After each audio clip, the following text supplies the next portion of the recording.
El ejercicio 25 de la serie de física moderna me dice: calcula la velocidad de una nave cuya longitud ha disminuido respecto al reposo un 40%. Bien, si me dicen que esa longitud ha disminuido un 40%, significa que la longitud aparente, que mide 1 grado en reposo, es 0,6 de la longitud propia. Ha disminuido un 40%, por tanto, un 60% de longitud es lo que tiene ahora, ¿vale? Lo que me preguntan es la velocidad. Aplicamos la fórmula. Delta x es igual a la longitud propia multiplicado por este factor.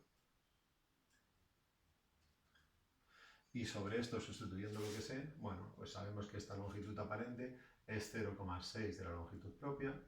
La longitud propia no me la han dado, pero ni falta que me hace, porque como veis se simplifica. Entonces aquí tenemos, nos queda 1 menos v al cuadrado partido entre 3 por 10 a la 6, 3 por 10 a la 8 metros partido por segundo, todo esto al cuadrado, ¿sí?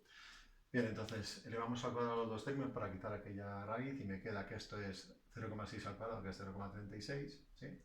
Es igual a 1 menos v cuadrado partido entre, 3 por 10 a la 8 al cuadrado es 9 por 10 a la 16 metros cuadrados segundo cuadrado, ¿sí?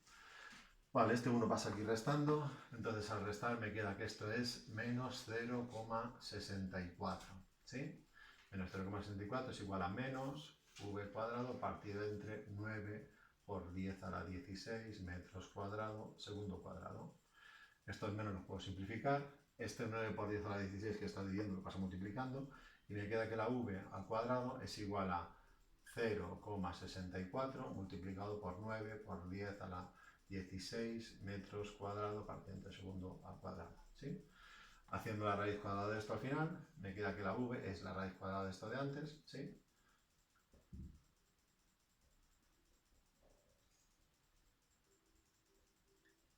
Y a mí lo que me ha dado esta raíz cuadrada es 0,8c, o lo que es lo mismo, 2,4 por 10 a la 8 metros partido por segundo.